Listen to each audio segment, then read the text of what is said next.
I said that's why this whole thing was a straight money grab. All of the agents that are out there thinking that the sky is falling, you and I have seen fundamental change, and we just talked about some of the stuff, MLS books, technology, all this other kind of stuff that everyone said, oh my God, this is going to completely fundamentally change the way that we do business. Do people still buy and sell houses? Absolutely. Of course. Are they going to still buy and sell houses after us? Yes, they're still going to need us. The only thing that's going to change is how we do business and how we educate the public, which has been my argument for years. Welcome back to another episode of Too Many Topics podcast.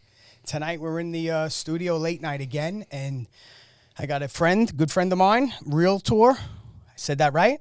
Yeah, you did. Definitely going to butcher that a few times for those of you out there that are keeping score.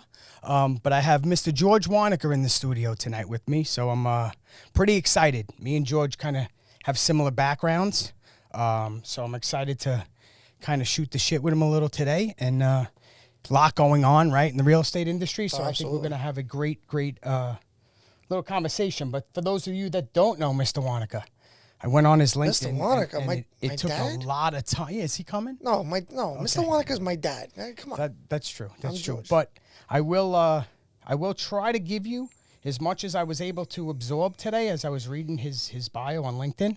There's a lot to unpack there as well. But he is the co-owner of Wonica Realtors.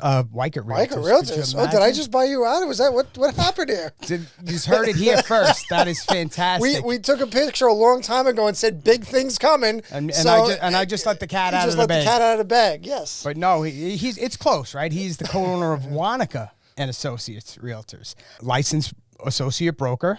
But you have a lot of licenses. I've realized. I thought I had a lot. You have your New York State mortgage license, loan officer's license, right? Yeah. You're a licensed appraiser, New York State licensed appraiser as well. We can go down the laundry list of other things, but you have served tremendously on the local, state, and national level, I believe, right? All three levels of the association. So I know you were definitely, like myself, a past president of Staten Island Board of Realtors. Mm-hmm. You were also, which I didn't know, past president of the Appraisers Association, right? So you're a glutton for punishment. I can see 100%. That. You served on several, I don't want to go down the boards, we can talk about them, but chaired several committees and stuff like that. So you're pretty, we can all kind of agree you're pretty involved in this industry, right?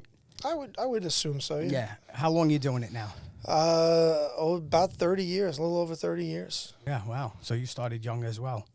Right out of, got my license at 18 when it was legal. Basically decided that I was going to do this while I was going to college till I figured out what I wanted to do. And I got halfway through college and was making pretty good money and said, you know what, this is what I want to do. Again, it was different times. There was a lot of hustle, a lot of late nights. This was not, on my top of the list of what I wanted to do. And then I fell in love with helping people. And that's kind of where my story's been over the last 30 years. So I'm glad you said that you help people, because that is, probably the biggest thing that you get out of this crazy job that you call real estate, right? Yeah. Helping people with the largest transactions of their lives, dealing with their emotions, right? It's not always easy. But how about the emotions in the office of a family? Because I can definitely I want to hear your story. Yeah, so that's got to be fun, right? Yes. For anyone that does know my dad's very opinionated, and if anybody that's seen my podcast or videos, I'm kind of opinionated as well. So there are some definite bull head hitting a lot of times. But the one thing that we've always had as a balance with me and my dad is that in 1 minute we will close the door and go 15 rounds, and everybody, even though the door's closed, everyone could hear it. And 10 minutes later, go have lunch or whatever together like nothing happened. So in a lot of good ways, it's been very good and challenging in the same breath, but we kind of leave some of those conversations off to the side. That does the business sometimes doesn't affect the personal, but as well as I do, sometimes you do bring stuff home. So that's just what happens when you're dealing with family. But there's nothing, this business has been very, very good to me, not to sound like Sammy Sosa, but it's provided for my family. It's provided for me. It's allowed me to do some of the things that I do and love to do. So I have a very big attachment to this business and again, helping people and having the reputation continue on. Sure, and your sister's involved as well, right? Yep. So it's not just you and Dad. Nope. So we're kind of similar on that as well. And it kind of stifles holidays a little bit, right? A little see bit. People every single day. Sometimes Christmas it's doesn't mean as much. Yeah. I mean, and it's funny because as many times as you sit back and say, okay, we ain't talking about business, and then all of a sudden it comes out of nowhere, and it's like, wait, I thought we said we weren't doing that. That's like, funny that you say that. It's usually the spouse that picks up on it before us. But 90% of the time, yes. And actually, the funny thing is, I met my wife in the office. So Did you really? Wow. The office is not only giving me a lot on my plate, but it's giving me my wife as well. Yeah. So. Oh, that's fantastic. Yeah, that's how I met my wife. Yeah, so there's multiple people in your family that are able to earn a living off that, and you guys have been around a long time. You know, your father almost invented the MLS system, right? So he was one of the founding members. Yeah. Yeah, I remember. I served with him multiple times, and I love enjoying his stories.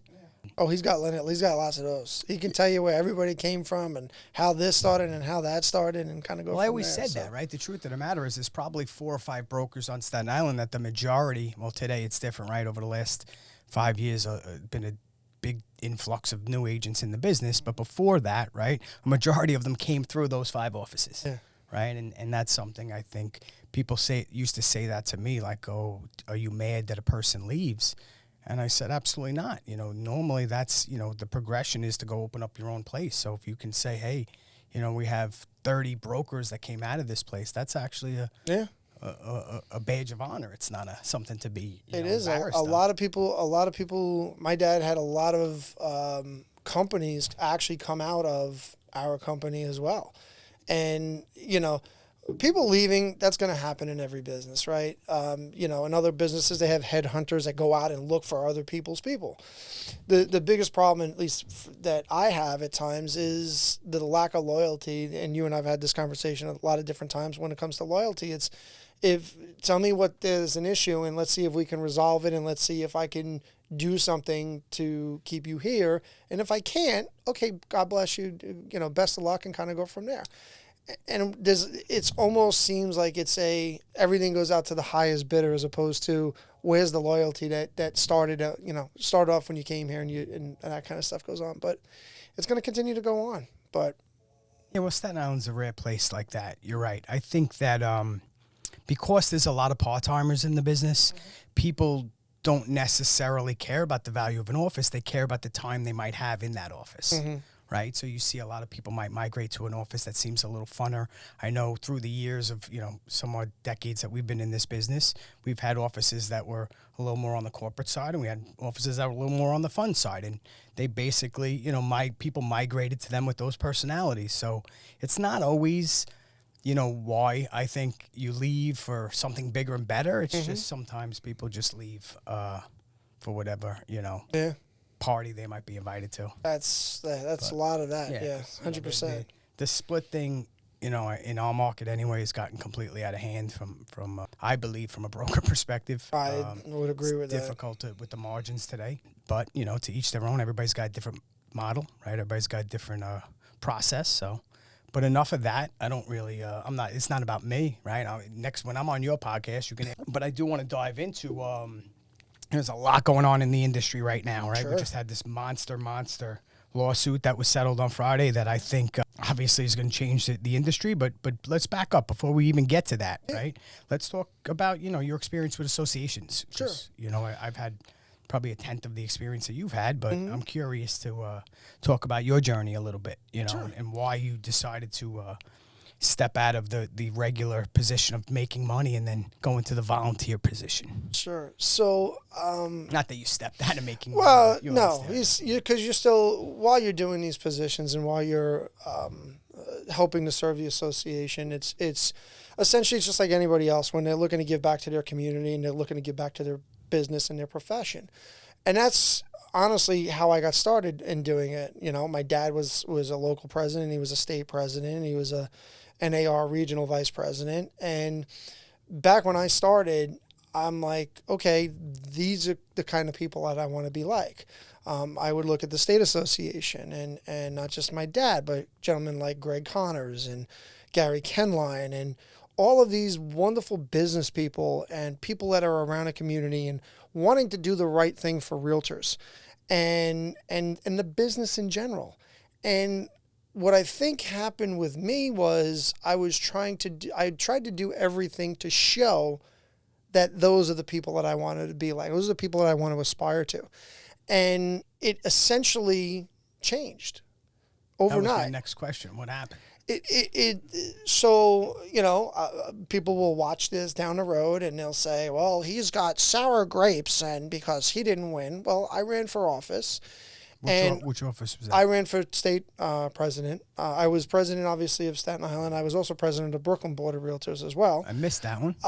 My bad. But that's all good. But I would have a resume attached to me. I was a chair of national committee that I got to sit 6 feet across from Dr. Ben Carson a couple of times during the course of a year. Pretty cool. And which was very, very cool. And most of the time when you get those appointments to chair committees, you've already been a state president. Now, my dad definitely opened doors for me. I'm the first person to admit it. But it's one thing to open up the door, and then it's another thing to kick the door open and make sure you stay in that room. And for those reasons, I was still in the room. So I had those resumes. And at that level, at that state association level, there was no criteria of what did you have to do to be a state president, which was my argument, still is my argument to this day. There's no criteria. So if you wanted to go out and say, you know what, I want to aspire to be NYSAR president or state president of wherever location, you could say, okay, you should serve on this committee, you should serve on that. And that conversation's been going on for 20 years. And it would be continuously brought up at planning meetings and steering meetings, and nothing was ever done. Now, why there's nothing ever done, in my opinion, is because you have people that are gatekeepers, right? Sounds like a popularity contest. In some cases, it turns into a popularity contest, which is the wrong thing for an association to be, right? Now, people could say what they want to say about me, and that's completely fine. And You're not popular? No, but there's a reason why I'm not popular, okay? And I'm fine with that. I led you right into that one. Which is fine, because it essentially, the reason I'm not popular is because I don't go along to get along. If I don't agree, and I've made this statement before, and I'll say it again, I'm not here taking time away from my family, my business, and all of the other things I want to do in this life to just sit in a room up in Albany or up in Rome, New York, and just go, okay, whatever you guys want to do. It takes a lot of time out of your schedule as well. It does. It's not like 100%. Listen, you've been to the meetings. You see what it takes out of your schedule, and then as you get put on more committee meetings, it means more time. So you have to stay up in Albany a day extra. Yes, it does, 100%. That's what it meant to me. When I started seeing some of the things going on, and I'm like, okay, well, if it's a personality thing, I get it, right? Because I'm the guy that is always going to say something. I'm the guy that's going to speak out. If somebody doesn't agree with something, I want to hear what their problem is with it.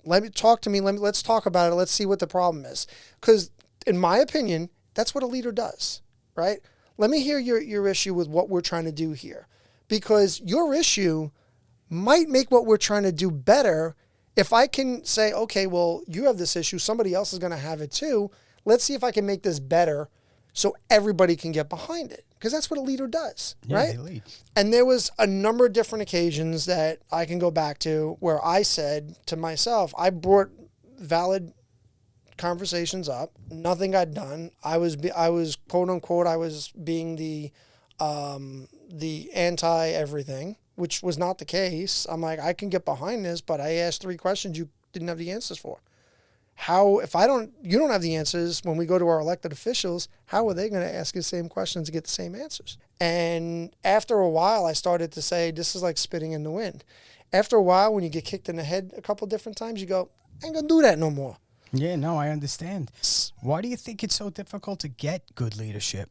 I think the way that it's currently set up, is that because I know, not to interrupt you, but on the low levels, right? Even not low levels, but yes. On the local levels, I should say. You know, I've been on nominating committees before, and it's just difficult for good people to come out. And then, unfortunately, now you're kind of stuck with who you have, right? I've known many elections where we had 5 spots for 5 people. Exactly. And at that point, I get frustrated. Like, why? What are we doing here? I think you have a lot of people out there that could be very good leaders, and I think they get frustrated potentially by the process. I think they get frustrated sometimes on how the meetings are run. I know when I ran meetings, and I told people point blank, I'm going to piss some of you guys off within the first 2 months. And they looked at me you like, gave yourself 2 months. Wow. Yeah, I did, I actually. Thought shorter than that. I respect everyone's time, right? And Good point. A lot of the times these meetings were going 2 and 3 hours long. And you know this as well as I do. Big game of duck, duck, goose. And that's it. And you would hear a lot of, I agree with Scott. And I'm like, okay, what I was doing was I was stopping that. When they would start to go on to that, I would say, hold on one second. We don't need 8 co-signers on this. Yes. We heard that from Scott. Do you have anything new that Scott didn't add? If not, I want to go to somebody new so we hear something different from what we've already heard. So what are you saying, that there's people sometimes in these rooms that just kind of say things just to say things? Yes, 1,000%.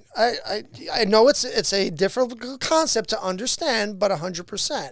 I think that's part of the problem, honestly. I think the other part of the problem is, from an organizational standpoint, if you talk to any broker or you talk to any agents, and we have these, and I have to do this, elections that we elect our people, they're not elected. They go before a nominating committee, right? The nominating committee makes the choice. But there's a way that somebody can run from the floor, but nobody's going to do that. Now, why is nobody going to do that? Well, they don't want to get into a whole politic fight over something. That's A. B, what do they go off of? What I mean by that is we have a scenario right now where directors, and you were all told this probably in strategic planning sessions that I've been a part of, and I've questioned this for a long time. I questioned this from a past national president as well, and that didn't go over very well. But that being said, I still questioned it. We have these people like tell us about how to strat plan. And one of the things that you've heard as well as I've heard is that when you do your strat plan, when the board votes, they take the vote, and then everybody gets behind it. Those votes are not, there's no way you can go and look and research on how people voted. There's nothing that says how people voted on what, who made the motion. It just passed, right? And now everyone's got to get behind it. But this is also the same organization that has RPAC, which I'm a NYSAR Hall of Fame member and a National Association Hall of Fame member as well. So I've given in excess of $25,000 to RPAC over the course of my life. But in 1 minute, we're telling... Do you want a refund?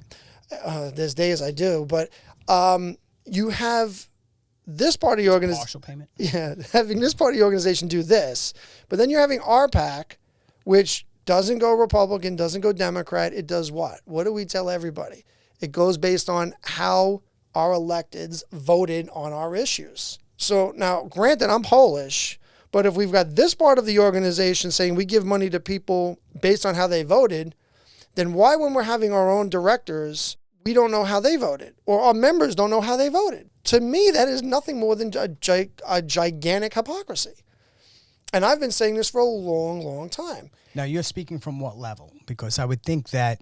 I'm thinking from local, state, well, national. Local I can understand because it's a little bit more of a closed, community or Sure. smaller group, right? Where you get to these bigger levels where, there's thousands and thousands of people voting. 100%. It seems a little, Well, it definitely seems a little, well, that's true. But if you look at, so let's look at the national level, right? The national level, those directors are sent by the states. Now, most of those directors are state past presidents, okay? Although anybody can run for them, but the norm is that the state past presidents go because they're going to the meetings anyway. And if your board is of a certain size, then they go, right? So it's not so much on there, but those individual states have their own issues when they're bringing them to the director's chair. We've all sat on boards with people that's just there, and they don't do anything. They're just a wallflower. And they're continuously on the Well, board. that I see as a problem. I've always had that with our board, right? Sure. When I got to certain levels where I felt comfortable. But the truth of the matter is, when I first got there, I was like everyone, a deer in the headlights, and you don't necessarily want to open your mouth and say something stupid, so you don't say anything at all, which isn't probably the right approach. But I think a lot of people get caught up in that because they're new, and and then there's other ones that come right in and demand that they be heard, which you got to kind of swing the pendulum back a little bit, right? I don't think that's 1000%. necessarily. I think that I was always a big advocate of having people like your father and experienced people on the board, as well as newer people like myself, people. because I felt like You need a mix. I was from that generational real estate business, and I know that he fell down on his knee a few times, and maybe he could prevent me from falling down on that knee, right? But today, I think that on the bigger levels, to your point, I don't really know how they work. That's why I have to ask you. Yeah. And that's the other thing is there was always a push, and there was a push for a while at the state to kind of minimize the past presidents. And I looked at it and I'm going, this makes absolutely zero sense whatsoever. How do you take all of this experience, okay, and not listen or pay attention to it or have them part of the conversation? You got all of these years of people that have served the association, served their local association, and you just want to push them out to the side because it doesn't necessarily fit your agenda. That doesn't make it doesn't, you need to have a balance. I agree with that. You have to. Right? 100%, because there's the new school, there's the old school, and someplace in the middle is something that's going to help everybody. And I'll just add a little side note to that. Technology wasn't there for so many years in this business, right? So that gatekeeper kind of worked because things didn't change too much. Yeah. But I've noticed over the last decade that, change is happening at warp speed right now. So unfortunately, people like your father and my father kind of get lost in the mix because of the fact that, technology-wise, they're just not there. And it's changing by the hour, right? So that's where I get nervous. But I always feel that you have to have, that watchdog, if you will, that old school individual that can tell you, hey, before you do this, be careful. Before you do this, you got to think about this. Listen, I remember when, and this is where I started dating myself, when we had MLS books. And now you start talking to... I used to deliver those bits. And you look now, and people say, you had books? And I go, and we had to pick them up every couple of weeks or every month or whenever it was. And those things were guarded with their life. Guarded. They used to write their name on the binder, the part you couldn't erase. Exactly. And not only that, now you take out our phone. Yeah. Everything's on your phone. It's a different world. So it's a different world. Now, yes, you have people that fought that, because I remember that fight. And then you have people that... books to the computer? Sure. Man. I remember that fight like it was yesterday. And it was like, oh my God, how are we ever going to do business? Now I just talk to the same people. They don't know how they did business the way they used to do it. Right. And again, at the end of the day, I'm a big consumer experience person. I think that the consumer has to win, and you're seeing a lot of stuff right now that's proving it. The consumer wins when you make it seamless and frictionless, and the transaction is just a better environment. Oh, 100%. And I think technology today does do that. It definitely makes us more efficient. You're not, scrubbing records at the Borough Hall or wherever you had to get information from back in the day. I remember me and my sister used to put our faces in the microfiche machine and just try to make havoc. That actually answers office. A lot now that you're saying that. It does. Yeah. But I used to chew on those things. That was where I think I screwed up. Yeah. So, I mean, from the association perspective, that's when I started to back away a little bit. I said, you know what?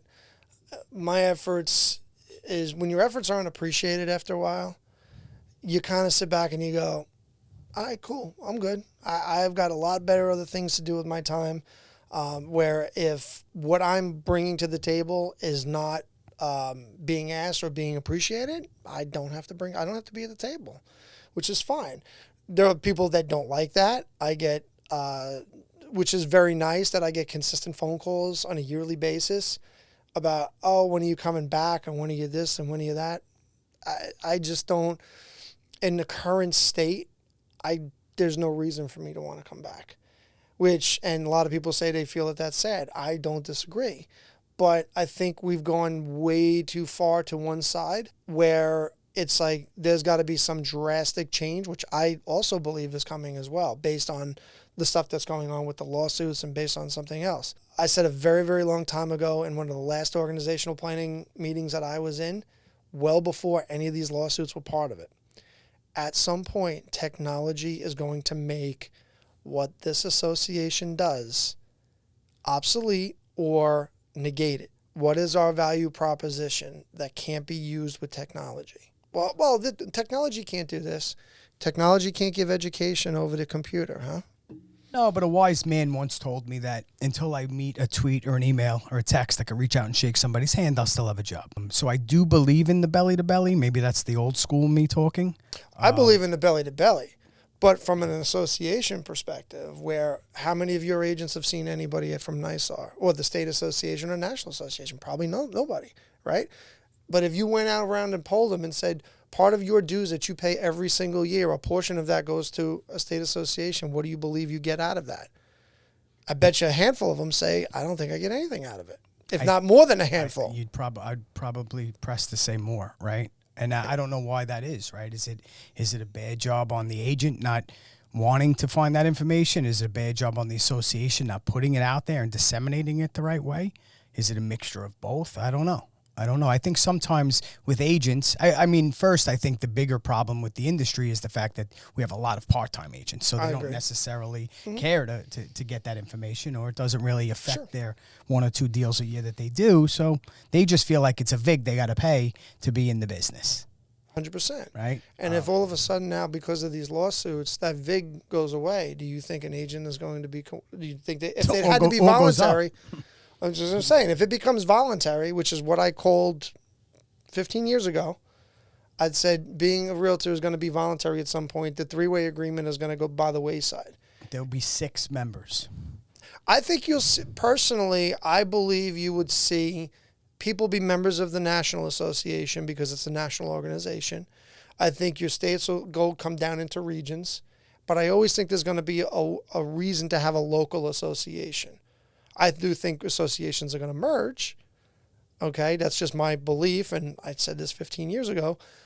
I think that when these things start, exactly right, they're going to be forced to. They're going to be forced to consolidate. They're going to be forced to share information. They're going to be forced to do a lot of different things. Again, as you said earlier, consumer-centric. Who's the association's consumer? We are. So that's always been my goal. That's been the struggle for boards in general. Exactly. Like where do you provide the value? Exactly. Right? Obviously, you want to provide it to the member, but also, you have to provide it to the public as well. 100%. And my dad when he was doing his stuff, he always did it what he thought was on the best interest of the member, which is what I did. Yeah, that was the old school way. Which is the old school way. I've had people tell me you should go again, you should run again, you should do all of this again, and play the game their way, and then when you get in, change it. Wow, that's funny. Nobody says that to me. I'm like, for me to go through all of that, run, but the opposite direction, and go from, and it's not me. You want me to change who I am for some plaque that's going to sit on my wall that, to be perfectly honest with you, nobody's going to care about. Nobody's going to care about it. So why would I want to go down that road and do that? At one time, like I said, I aspired to be like certain people. Sure. I don't have that same feeling anymore. And not saying that the people that have done it are not nice people or any of that kind of stuff, but I don't want to be like that. I just think from a state and a national association, the fact that they're not in front of the realtor every day, it's very hard for the average realtor in the local area to find value in them. However, on a local side, and I'm sure you can attest to it too, from being all over the country, local boards are super important to the agent, to the broker. Oh, 100%. To be able to, and look at the dichotomy between Brooklyn and Staten Island. I believe they ran completely different.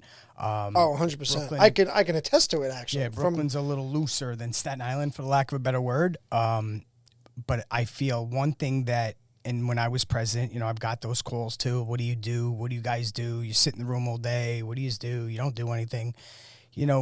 One thing that I've always prided ourselves about in Staten Island was when you have a problem, you can go somewhere. And that's the biggest thing I think that an association could do, is protect the member, right? Member-to-member violence, if you want to call it, right?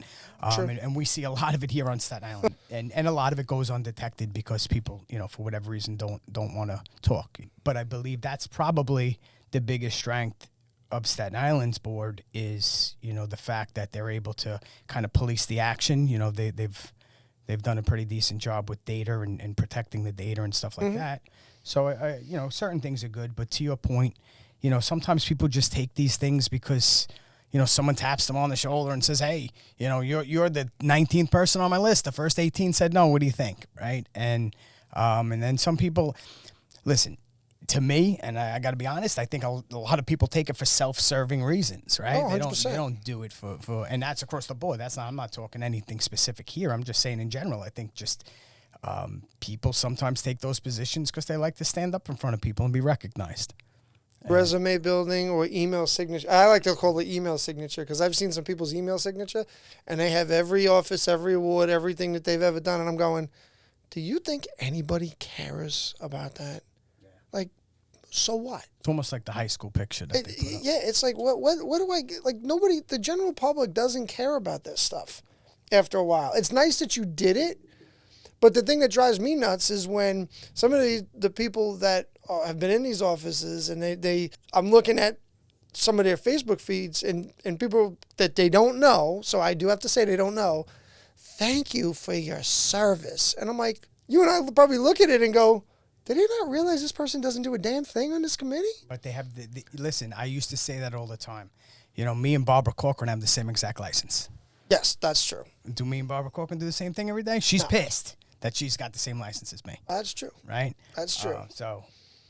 But I will say that, they produce that as well, right? And I'll use an silly example as a name badge, right? And you've been a culprit of it. When I first got out there, 100%. You had a name badge on you that was the size of the TV in front of us. So it's like they and you didn't make Guilty. that. You didn't make that, right? No, they gave that. They gave that to me. So they want you to walk around with this thing on you to say, "Hey, look at me, I'm serving. Hey, look at me, and I'm doing this right. and that kind of stuff." Right. But here's the difference: I never posted any of that excess stuff. It's like, okay, yes, I walked around with my badge, and towards the end, I didn't walk around with any badges, right? Because to me, I want to talk to the people that are on the ground. And sometimes those badges, while good, are intimidating to people. And if you're intimidating to people sometimes and you're not personable. It was intimidating to me because it was so big. And you're not, well, I'm big too. But, that's right. As I figured I would be slanted if I had that thing. But at the end of the day, I want to be able to talk to people, hear what they have to say about stuff. And sometimes. Honestly. Yeah, exactly. I want to hear what you have to say. And then after the fact, all of a sudden they see me up on the dais and go, I was talking to this guy. I didn't realize this person was the one that was doing any of this kind of stuff. That's how, to me, and again, maybe I'm wrong, that's what a leader is supposed to do. Supposed to take even the people that don't agree with them. Absolutely. I remember when I was the president in Staten Island, there was somebody who sent me a Facebook Messenger at like 10 o'clock at night. And they said, I have to ask you about this, that the board is doing. I go, no problem. I go, when do you want to talk? Well, do you have time now? Yeah, no problem. Sure, right? I got nothing better to do. So I pick up the phone and I call a person and I start going through it and I call an agent with another company and I go through all of it and I said, what seems to be your issue on this? Well, I don't understand it. And I said, well, I'll explain it to you, the reason why we're trying to do this. Now, you might not like it and it might not fit, but here's the purpose behind it. When I hung up the phone an hour later, it was an hour, and my wife was like, who are you talking to? And I said, a member. And she goes, at almost 11 o'clock? And I go, the member had a question, and as opposed to having them run through a whole litany of PR BS, I'd rather them get the real scoop directly from me. And listen, that's pretty admirable of you, and I think that you, for the most part, enjoy that, right? You enjoy helping people, helping other members, right? I do. Because to me, if you help to get your replacement, that's part of being a leader to begin with, right? Competent replacement. Let me say that as well. There's a self-awareness problem, I believe. That's true too. Well, that's 100% as well. So that's another angle. That's a whole one. But so you reached all these levels. Things are great. You're helping a lot of people, but it wasn't always great. No. Right? You had some issues, right? Yeah, along the way. I definitely had some issues. I mean, I left Staten Island and ended up going over to Brooklyn, which was probably difficult, right? It was quite honestly, it was in the middle of me running for state president. I got a lot of flack for it because everybody thought This was because, my board didn't support me for, to run for president, even though I had the resume. Break that down. How does that work? Sure. So what happens is, or what used to happen, because I don't know what the process is any longer, but the board, you have to have a board president. I didn't reach that level. You have to have a board president sign off on your application to run. Okay. Now, because I was already known throughout the state and I had already chaired a bunch of committees and I had already done a bunch of things, I could get any board president at the time to sign my application because they knew who I was and they knew what I had done, which is what I had said. So when I didn't get the support, it was very easy for me to get another board to sign it and go from there, which ticked a lot of people off. Not too long after that, there was a situation, and I was not very happy with the board. And the reason I wasn't happy was, and this is... Now, this is the Staten Island board. This is Staten Island, yes. And this is a Too Many Topics exclusive, because this is now going on for a certain amount of time. And Yeah, what year was this? Because you're right, because I wasn't Yeah, involved. you were not part of it. And if I'm being completely transparent, this was back in 2014. 10 years ago. Now, why do I look at my phone? Well, I have certain things on my phone to me as a reminder. For 10 years, apparently. Apparently 10, yes. So the reason that I keep it as a reminder for me is because the fire always is burning, right? And I think you're the same way from an entrepreneurial standpoint. But when something is done wrong and you're asked to leave it alone, like I was asked to leave it alone and not say anything, which I did out of respect. To get more into it from the exclusive perspective, was there was a photo that was placed in an office of my dad, who had won the Realtor of the Year for the state. For the state. For the state, which was a very nice honor for him. He was very choked up about it, and it was a great time for my dad. Now, my dad... Well-deserved. And I appreciate that, and it definitely was well-deserved, but my dad at times can be a little abrasive and a little bit of a pain, and I could be the first person to admit it. However, in my opinion, there should be a certain respect of past leaders, especially leaders that have gone above and beyond. Past state president, regional vice president, RPAC mainstay, I mean, you name it, my dad's done it, right? There's not a lot that he hasn't done. I said to you earlier, I thought he invented MLS. As well, he was one of the founding members of Staten Island's MLS. But so when the picture goes up and I get that photo sent to me that says wanted on it for impersonating the State Realtor of the Year, which was in the office. So explain that, because... Yeah, so when people win awards, sometimes in that case, they put their photo up, and it's a nice little photo op, and it shows, hey, one of our members was nominated, and then somebody had put that over his photo. So they basically like vandalized, for lack of a better word, or doctored up the photo or whatever. Well, exactly. And then what happens is people walk by that because they take classes. And that was sent to me, and somebody thought it was funny. I didn't think it was funny. Now, if this happened in the boardroom, private joke, nobody goes in there.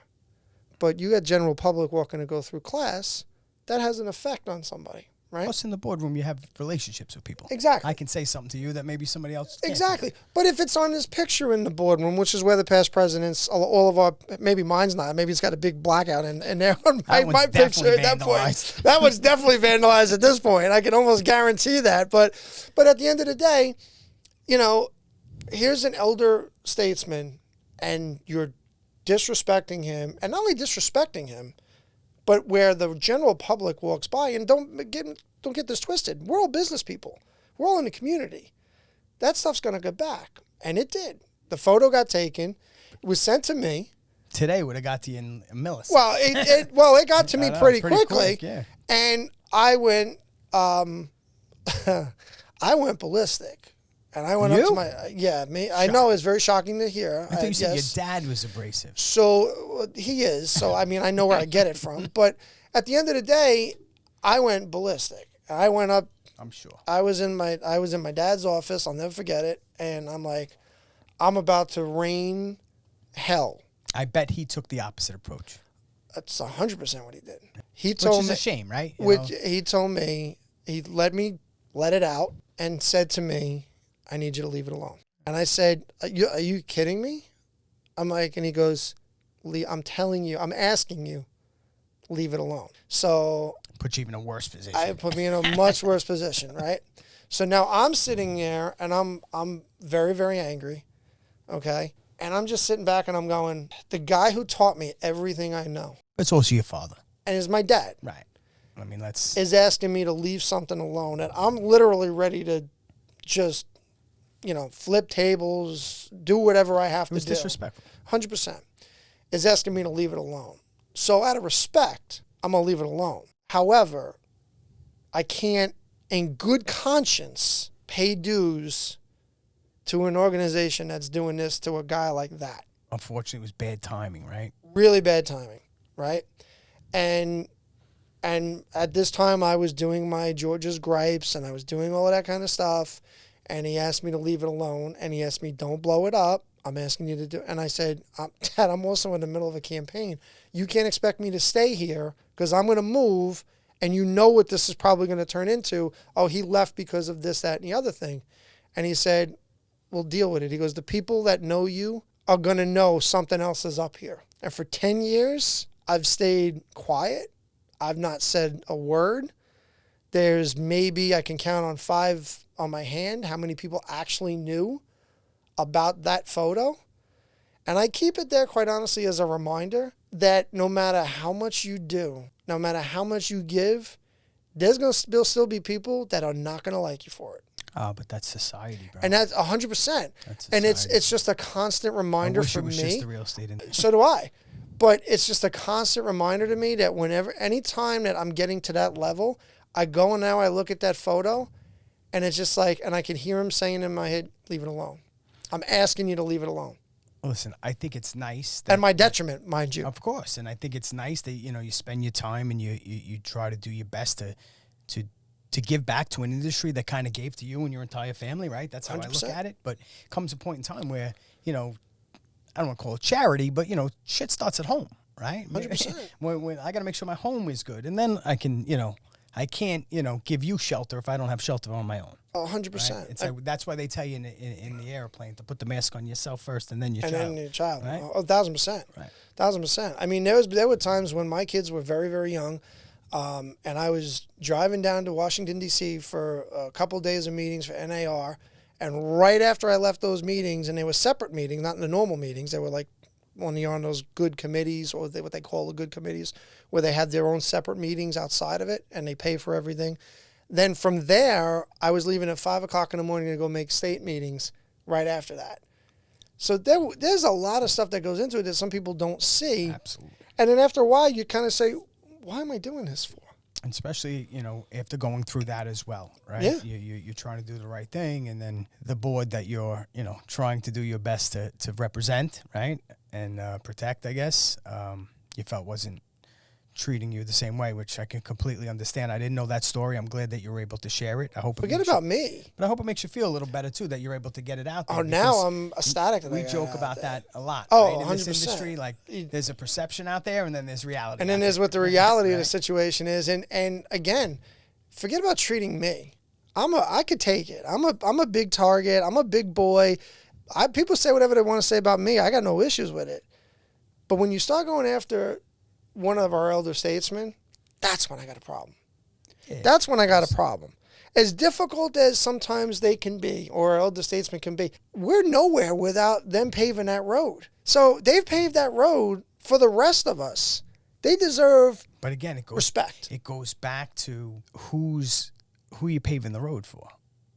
That's it. Right? You're paving the road for people that maybe, don't want to give back to the industry the way that the people yesteryear gave back, right? That's now true. It's, unfortunately, and it's not Staten Island, it's the industry in general. There's a very, very low level of entry to get into it. Right? Oh, well, we've talked about that for years, yeah. You got 100 hours of time and a couple $100, and you got yourself a license. Yeah. And so right there, that's the biggest problem. And the fact that, most people, I can speak for our industry, have 2 or 3 other jobs that they're doing besides real estate. And, unfortunately, they don't necessarily have the, the desire or, the will or the want to care about those extenuating circumstances, or that external, I should say, environment out there called, volunteerism that helps obviously give back to the boards and make them what they are today. But I was, I'm glad that you shared that. But we always did share the same view on certain things, right? Mm-hmm. You have your own strong personality on certain things. I have my personality on certain things. But we can definitely agree on one thing. Things are different, right? And going forward, right? Now, monster lawsuit just gets settled on Friday. Yeah. This industry, I believe, is going to be in for a rude awakening, right? I think a lot of these people that have felt this was an easy job over the last 5, 6, 7 years are going to find themselves in a predicament that they've never seen themselves in their entire life. Yeah, so, I mean, let's call the lawsuit, first of all, what it actually was. It was a gigantic money grab. I've said this before. I'll continue to say it again. I think the attorney in the case knew exactly what he was doing. And what I mean by it's a money grab is, so once you had got your judgment, right? And from everything that I read about the case, and one of my good friends, Anthony Lamacchia, read up on the case, and he debated Michael Ketchmark on the whole case and everything. There were certain things that were not allowed to be played out in court or brought up in court or any of that kind of stuff. So the attorney did what he was supposed to do. And when you got that kind of an award, what happens is, and most of the general public's not hearing about this, they're hearing a lot of this stuff from the fake news, and yes, I said fake news, that, all these commissions are going down. The settlement, the reason NAR settled is because when you go to appeal any of your cases, you have to put up a bond, right? And everybody's here talking about, why did NAR settle? Why didn't they fight it? Because NAR would have went bankrupt if they fought it. They would have to come up with $418 million, like another guy right now. Another guy that has to come up with a bond right now. And that's exactly what I literally just said to somebody yesterday. I go, once I saw that, I go, this is why NAR settled, is because when you have to come up with a bond, it's not coming up with that money. It's coming up with the payments to keep that money going for as long as that appeals process may take. And you and I both know, being in a litigious society that we're in nowadays, how long is it going to take to appeal something? Years, maybe? No, but again, I'm not a lawyer. Yeah. I did sleep in a Holiday Inn last night. Your wife kick you out again? Is that what happened? I feel like, you're not giving them due process by having them have to come up with this crazy bond, right? Because now, in the event they can't, to your point, right, they might have wanted to go a different direction. And 100%. now they couldn't because they're being stifled by some ridiculous fine, right? Exactly. So now you're setting precedent that as long as you set the fine high enough, there won't be an appeals process. 100%. And I don't know if legally that makes sense. And see, my argument has been, and I go back to associations and gatekeepers and things of that nature, is why didn't we countersue the Bar Association? See, they're talking about us about fees and how our fees are so exorbitant, 6% or whatever number they're talking about, right? Which was all plastered all over the news. Yes. No one's allowed to talk about commissions, but it's everywhere. 6% all over the they news can talk about it, but we can't, right? It's amazing. Which is fine. It's amazing. But I'm like, I literally said to somebody yesterday, I go, I don't know the last time I got a 6% commission in downstate New York. Were they not paying attention to the rest of us? But besides that, the bottom line is... It's like when the drug dealer gets arrested and they tell him it was a street value of $500 million. I want to get to that street one. Yes, well, exactly. But at the end of the day, you're sitting back, I'm like, why didn't we countersue the American Bar Association? People are like, why would you do that? I'm like, well, if you're telling us that we make too much money and that these people are victims, what about on your website, as Anthony so eloquently put out, Anthony Lamacchia, they have 30 to 40% as a standard fee of a verdict, of a settlement. You're telling us we're taking advantage of people that are going through stuff with victims? Could you imagine we took a third of the person's house as a commission? So, like... Or the profit that and maybe that's my problem, is that my attitude is you're going to come for us. Well, listen, we're going to come right back at you and say, well, why is this okay for you and not okay for us, right? We're not taking anywhere close to what you're talking about. And by the way, our fees are always negotiable. They're supposed to be. They're supposed to be, 100%. We don't all get together and say this is all what we're charging. Look at some of the stuff that goes on in Staten Island right now, the postcards that I get on a weekly basis to sell my house. If I could share half of them, it would, they would see. But they were never allowed to make those arguments. Right. So the attorney knew exactly what he was doing, right? As far as what is the lawsuit going to mean for us, honestly, it's going to mean, in my opinion, more pain in the ass stuff that go on for listing agents. Because compensation now can't be put in the MLS. So what's going to happen? They got to pick up the phone and they got to negotiate it directly with the listing agent, either before they show the house or they're getting ready to put an offer on the house. So it's just going to be more phone calls. That's all it is. It's going to be a lot more than phone calls. It's going to be the buyer agents and contracts, right? Well, let's stay on that. Okay. It's going to be more than phone calls. It's going to be, the problem with I remember a few years back, they wanted to change the take active or change it, Acceptance. Yeah, they want to take acceptance out and then just wait. And the argument was, people are going to do a lot of work and then realize like, oh, I just drove across the island, took everything out of my day for this thing. And meanwhile, the thing's going in contract tomorrow. If I would have known that, I wouldn't have wasted the time. Sure. I think that there's going to be a lot of that. I think that there's going to be a lot of just not playing nice in the sandbox, quite honestly. I think that's where now when an agent has to deal with another agent and negotiate directly with them, that's, to me, is going to be a problem. I don't disagree with you. Because it turns personal now, right? 100%. You're supposed to be, negotiating on behalf of your customer, but I think when you pick up the phone and now demand payment from the agent directly opposed to something you read, right, or see on a computer, is going to be a lifestyle change for a lot of people. And I'm just curious to see, how that's going to break out. Because, again, I always have to shift to the consumer, and I was a big advocate. I mean, we've had these conversations for years, me and the guys that run the board, how, splitting the commission would not be a bad idea.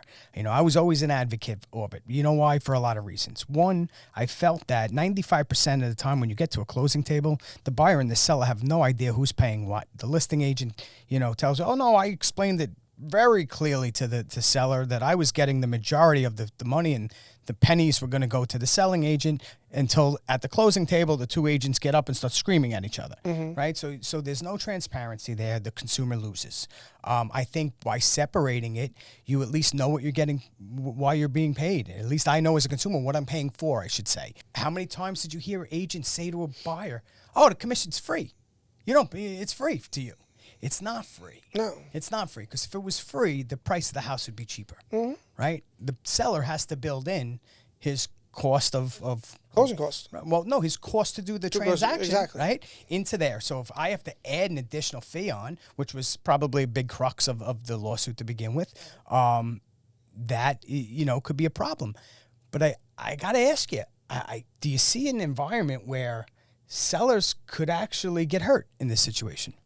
I do. I think sellers and buyers. See, part of this lawsuit and part of this settlement, from everything that I read, and I read the actual filings, the only thing that I read is that it can't appear on the MLS. And if you're going to work with a buyer, you have to have a buyer agency contract, which, by the way, I've been saying that for years anyway. Well, the seller's concession thing, they say it can't be on MLS, but you can still get it directly from the buyer. Obviously, you can get it in a seller's concession. You just can't post it on the MLS. Exactly. Right? So the sellers can still compensate buyer agents. Absolutely. Right? And I would wholeheartedly encourage sellers to do that, because if you're going to pay a buyer's agent, you're going to decrease your vicarious liability from anything that buyer says. So they're justified in doing that.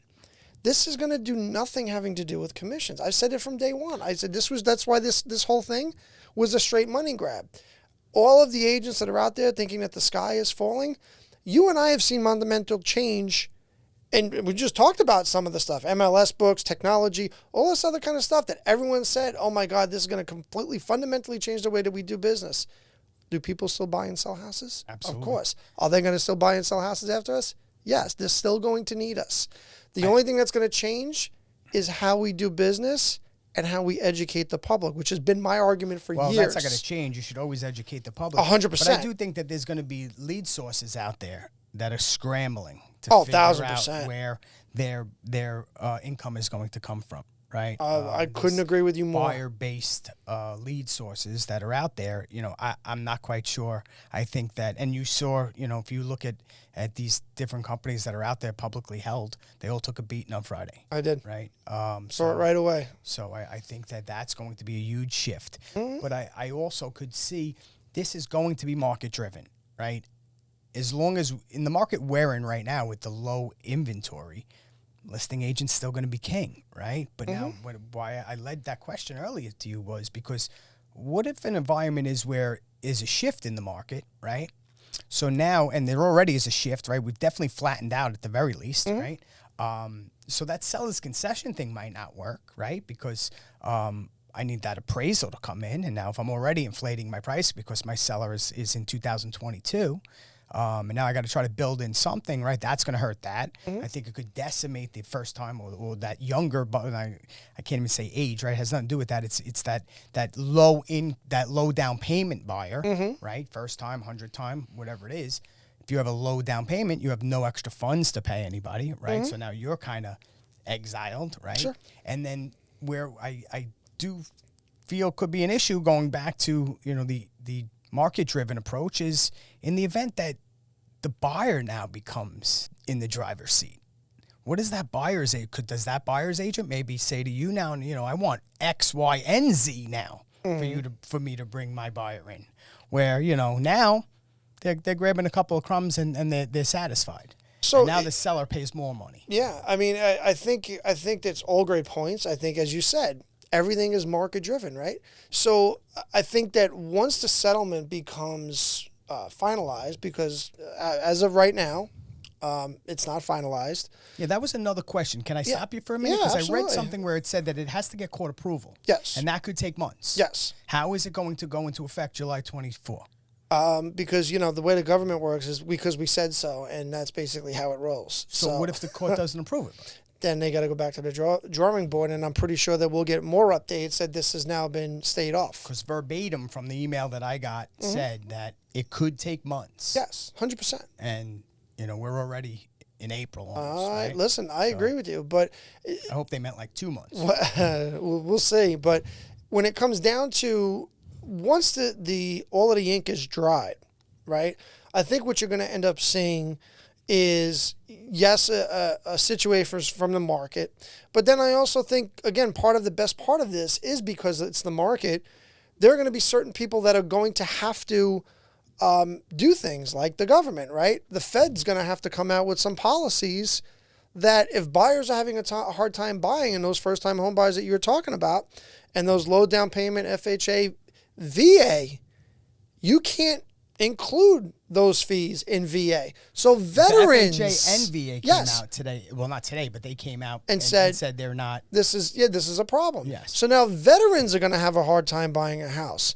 So I think when the ink is dried, I think at some point you're going to see the government have to get involved from the Fed, meaning the people that run FHA and the VA programs. I think HUD's going to have to get involved at some point, because I think when you set precedents like this, they always look for the unintended consequences and the dominoes to fall. Those are two big frigging dominoes.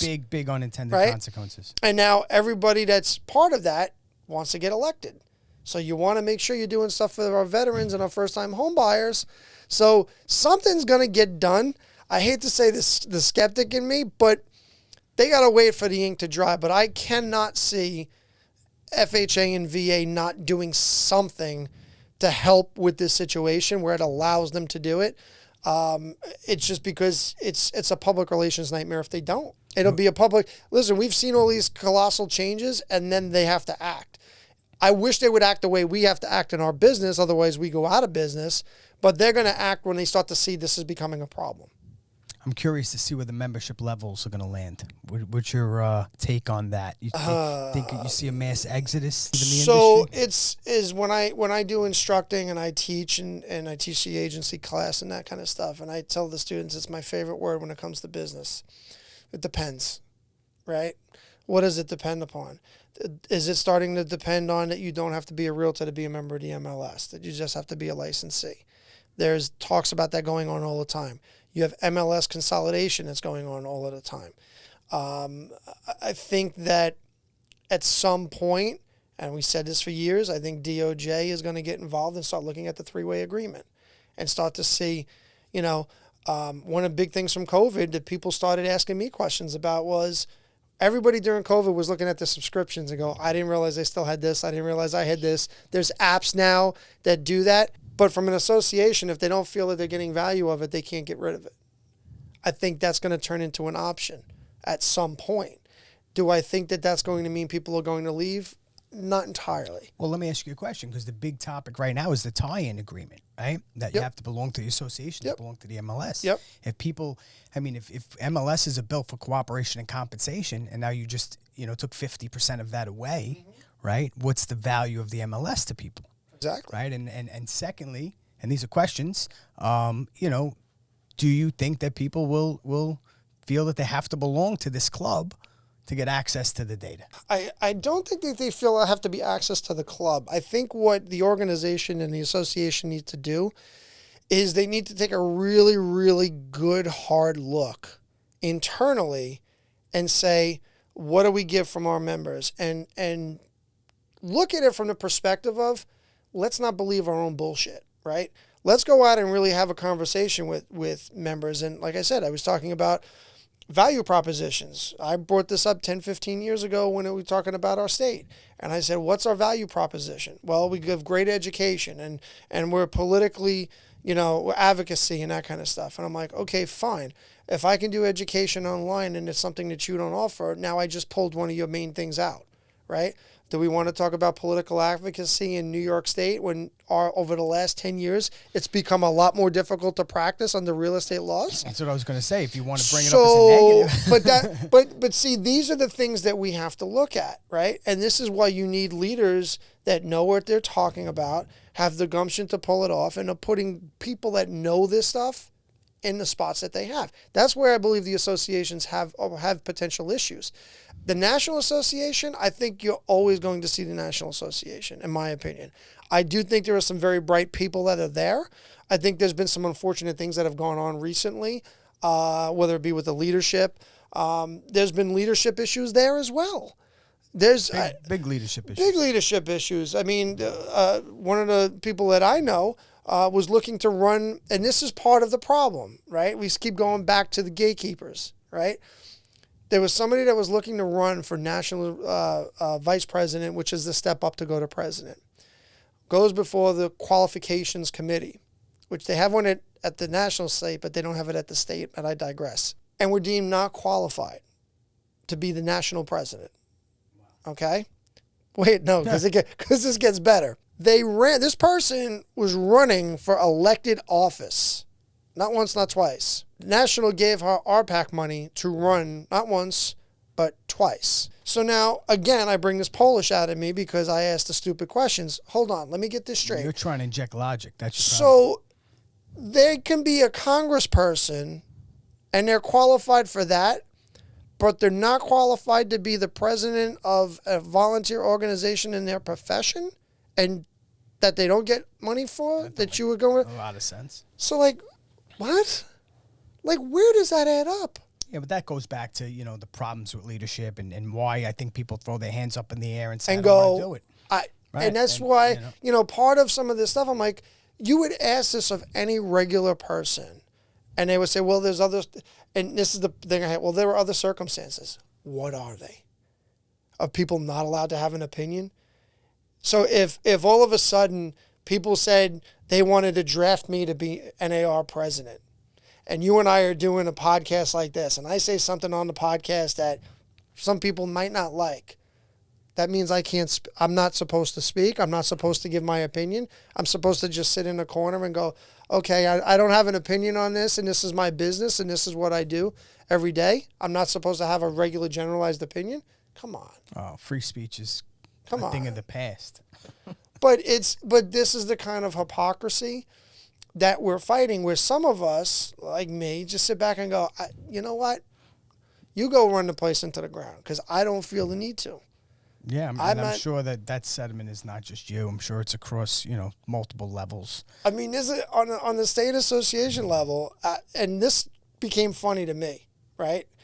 a friend of mine who also ran for the office, right, has been State Realtor of the Year. He had never served on the nominating committee. Wow. Right? Well, and I mean, that's not unheard of. Not unheard of, because I hadn't served on the nominating committee, right?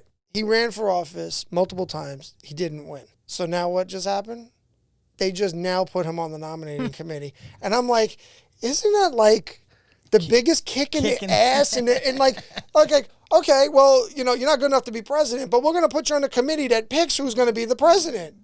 Fantastic. Like, is this, I feel like I'm in an era of bizarro world. Shame on that person for taking it. Well, I told them that. Eventually, you have to say to yourself, if they don't want me, I don't want them. That's kind of what I said. He goes, well, I'm here to help serve the organization. I go, how many times do they got to kick you in the nuts before you like sit back and go, okay, you know what? No. Yeah. No. Well, that's, again, to your point of gatekeepers or, status quos and, everything that goes along with that. Hey, this is the truth podcast today. Because truth is coming out. I love this, man. This is gonna be like your Club Shay Shay moment up in there today. I gotta go back for a minute because with the lawsuit, they keep mentioning a million. There's 1.5 million from what I understand. Yes. Numbers. So I guess it's home services, I think, that whole group that's still litigating it, so they're not covered, right? And there's a lot of other brokers that aren't covered, right? Real is not covered, EXP was not covered, and there's another one that I don't remember off the top of my head. Maybe it is home services. You know what I'm curious to see? How many people that were non-realtors that are going to come out of the woodwork now to get in underneath this line to have protection. Right, so you'll see a bump. You want my advice? I think you are going to see a bump. You'll see a bump in membership. I agree. Initially, because I think people are going to run for cover right now. That they're wide open, right? And I think that that's something that is going to be interesting to watch unfold. I definitely think you're going to see a bump for exactly the reasons that you talked about. I think you'll also see gradual progression from the people that don't. When change comes, and I've seen this, when the change comes, people go, I'm not doing that because I'm not accustomed to doing business that way. And then all of a sudden they come back. When they see, oh, wow, this could be really easy for me to still do it and go from there. So I think you're going to have that balance. I think you're going to see the bump. I think you're going to see your attrition as well. But then I also do believe at some point you're going to start to see mergers a lot more than you think that they're going to. A lot quicker than you think that they were ever going to do that. Well, yes, and you did see it coming down the pipe for a little while now. Yeah. But I do think that from a value proposition perspective, they're going to have to change their ways, both associations and MLS boards, to try to drive value back to the member, because this is going to be a shit show, I think, in the short term, because to your point, change, right? Change is just difficult for people. So until everybody kind of, and Staten Island, we kind of get to be a little more frantic than most. Staten Island's the last place everything happens, right? I mean, I'm looking at property in North Carolina, right? I'm looking at this property. I signed a buyer agency contract. I signed contracts, right? Staten Island, New York, downstate is the last place that we don't do contracts like every other place in the country. You're pissing off every attorney that you know on Staten Island right now. Well, listen, the attorneys, well, that's true too, but the attorneys have a job to do as well. I got to put a disclaimer at the end of this. You can put it all in there. They know how to get me. I'm pretty sure most of them know how to get me. Send the hate mail to George S. Wonica. Yes, George S. Wonica. Come find me and go from there. But the fact remains is, the attorneys have a job to do. Right? And some of my best friends are attorneys anyway. That's why I joked about it. The fact remains is this can still be done. The problem... Not anymore. Buddy. Well, that's not anymore. The problem is not that. The problem is the training that some of the agents get where they can't fill out a normal purchase agreement. It has been, it is, and it will continue to be. Not to sound like Bret Hart. That's another whole discussion.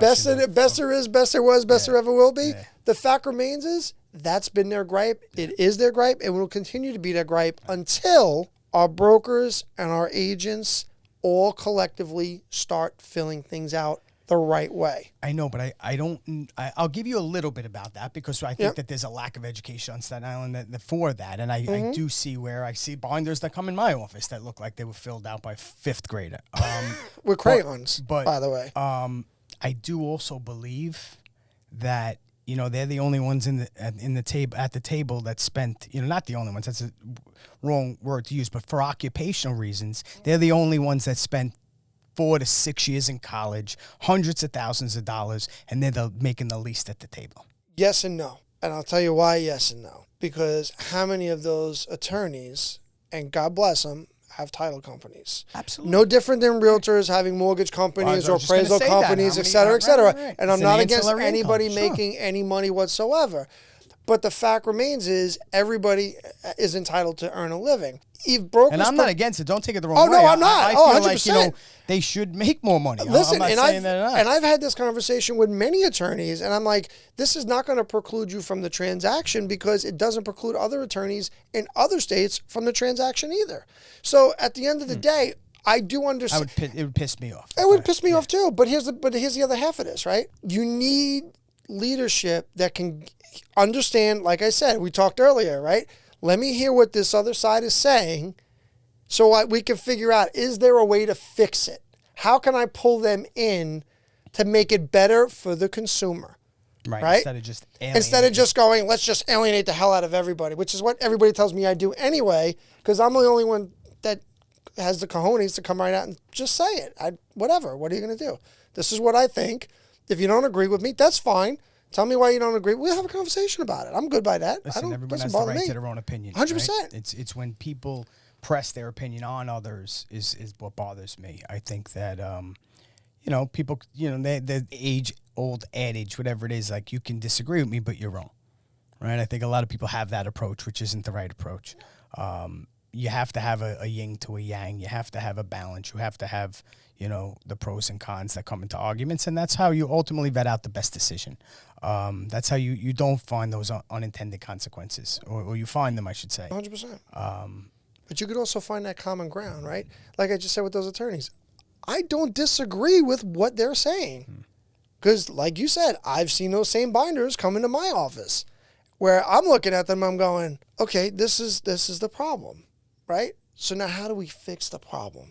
That's the situation. I think that it has a lot to do with not only communication, but it has to do with camaraderie, right? I think that, and I can say this, whether you like it or not, you know, this industry has changed, right? The realtor on realtor violence, I always joke about that, but that goes on today is a lot different than it was when I was a kid. That's what I can say. You know, when we were part of a franchise organization, when I was a young kid, there was 17 of them on Staten Island. They opened them up a quarter of a mile from each other. And you know what? We all went on vacations together. I dated half of their daughters. Like, you know, it was. The following was not. We got to edit this from that. No, I'm only kidding.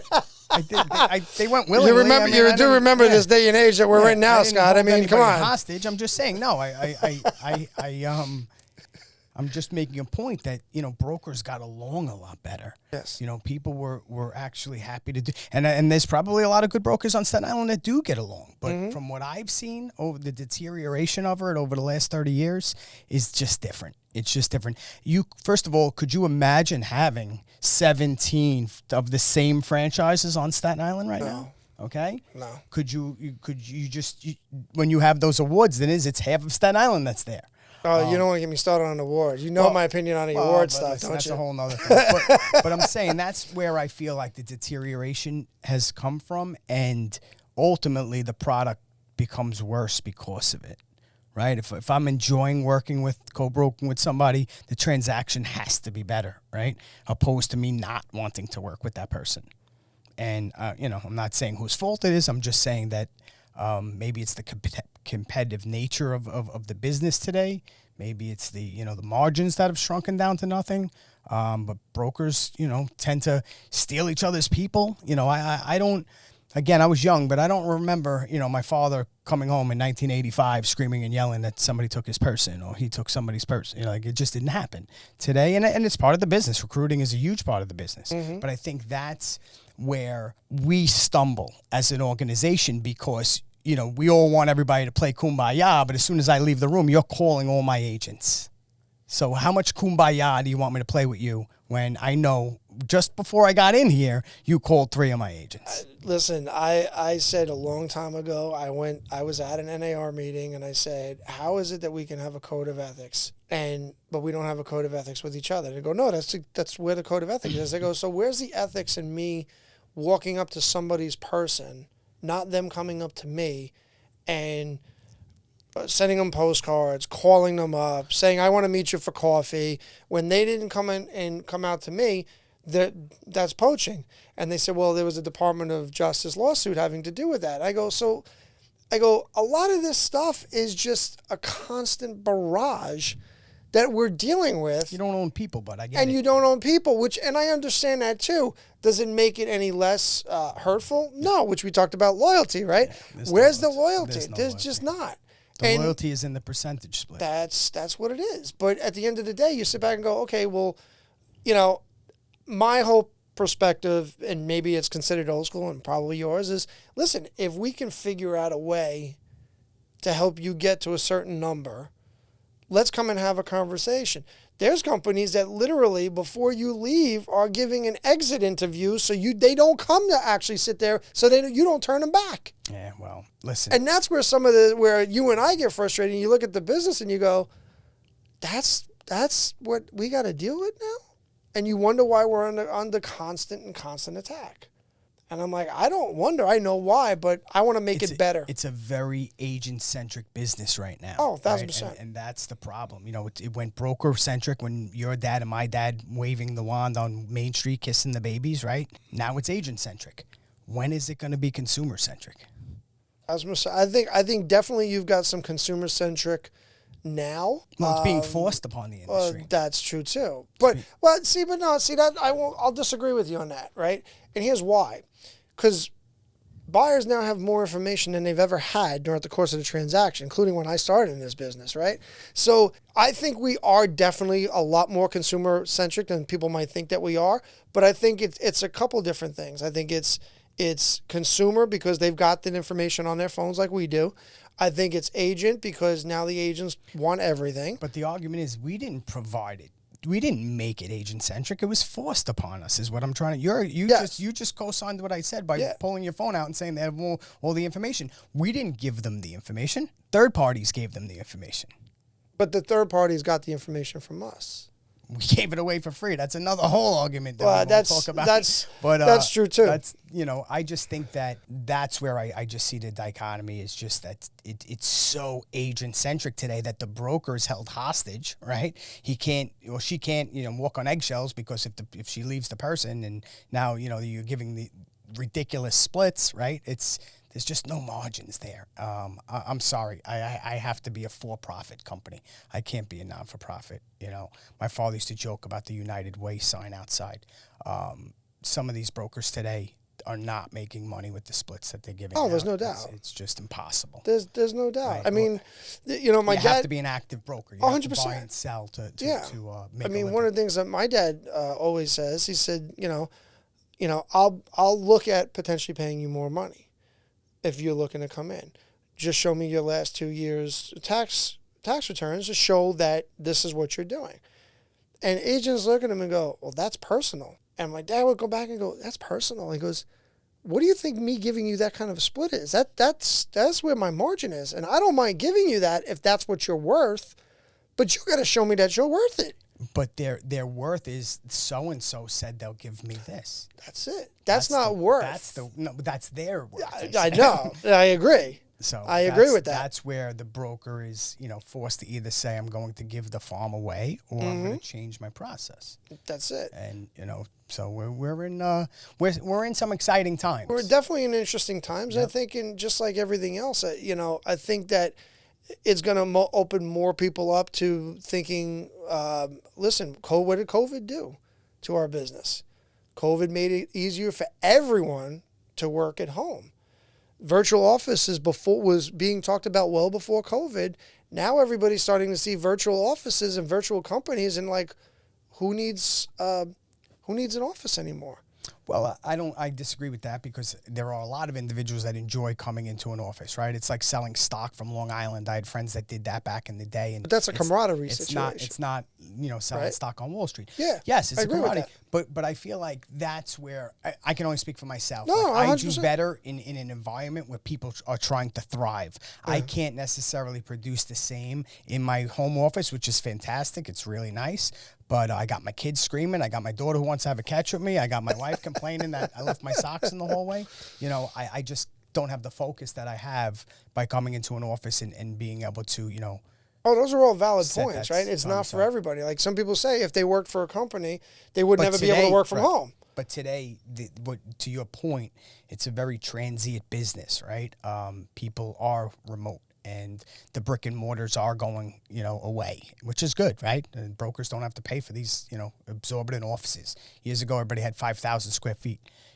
If you don't own the building and you have 5,000 square feet today, you should see a top of the line psychiatrist. Well, the other half of that is, and that we start going back to that whole split conversation, right? Well, now, okay, I can pay you a little bit higher because now I don't have that excess space.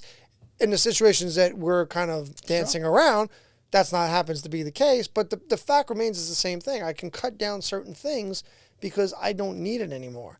So that means I can hand it and then do what I have to do.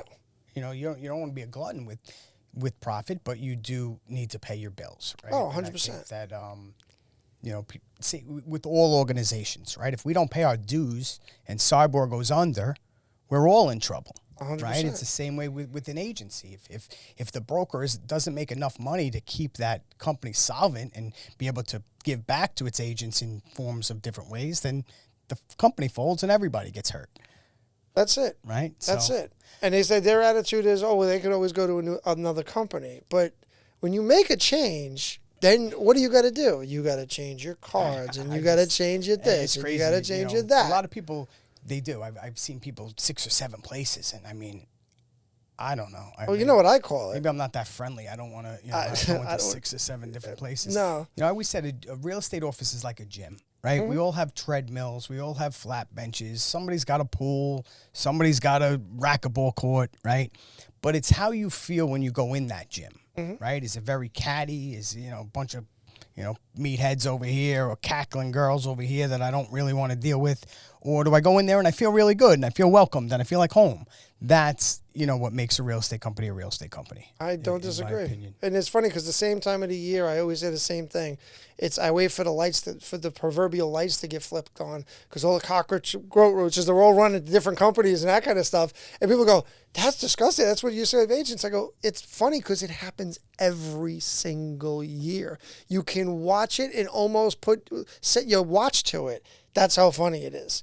And I go, and I'm just trying to make fun out of situations that we see every single day. Some people are going to like it. Some people say, oh, you're hating. And I'm like, whatever. I've been doing it long enough to have an opinion. That's what I tell people. If I hurt your feelings, I apologize. But, I've been doing it long enough to have an opinion. And this is my opinion. This is my platform. If you don't like that's it. If you don't have to watch it. You can. I've had enough people. They want me to go back to doing the George's Gripes lives, and they're like, "Oh, I don't remember. I remember when you used to do those." I go, "You're right. Now you know why I used to do them." Everybody had no idea why. My dad, for the longest time, had no clue. Why are you doing all this stuff? And I said, "Because it's going to lead to everything else, right? Your Facebook lives turned into mediums like this. Yep. They turned into TikTok. They turned into YouTube. They turned into everything else. Technology's moving. And who was there? And I always say, who's there first? Right. George's Gripe Session. I didn't mention that in the beginning. I wrote it down. I don't know if you guys noticed that before. He has his own podcast that you just have to check out if you want to see him, give you more of his opinions on different things in the industry. I find it refreshing at times watching you. But listen, I want to thank you for being on the show. I think we covered a lot. Yeah, I'm getting tired. Thanks for having me. I have that effect on people. I tire them out, and it's been a long day. And they come to my side anyway. So I told you last night, Danny had me. Danny Chenard from Nobody Cares Sports had me commentating of a middle school volleyball game. So I think that took a lot of my energy out. Considering Danny's good people. Danny's a great guy. I was on there volleyball before I got there. Yeah, I was on there, and we talked about Mets fantasy camp a number of years ago. It was a good time. Yeah. Back when he was down in Maker Space. I don't think he's down there anymore. I'm not quite sure. Yeah. I know he's down over on Bay Street. Okay, maybe he's still there. Yeah. But Yeah, shout out to Nobody Cares Sports. Yeah. They're doing a great job for local sports on Staten Island. Yep, Your absolutely. daughter plays, your son played, my daughter play now. So it's nice to see that they're giving back. But George, thank you. I appreciate Thank you you, being brother. here. Appreciate you, man. Right. And guys, check him out at I guess The Gripe Session Podcast. Gripe Session Podcast. Yep, Is that what it's under? It's on that. It's on the Gripe Session Podcast, also on YouTube. And I also have a YouTube channel, Living in Staten Island as well. GRIPE Session, right? It's Gripe Session, yep. As I like to tell people, GTS. Google that shit. You'll That's- find all of that stuff. There you go. Check him out. And check me out wherever you listen to your podcasts. Check out my YouTube channel. This will be up in, a short bit. And enjoy the day. Thanks, guys. Speak soon. Come on. Thanks for listening to the Too Many Topics podcast. Be sure to subscribe wherever you listen to podcasts. While you're there, leave us a rating and review. That helps spread the word about the show. Want more? Check out www.toomanytopics.com.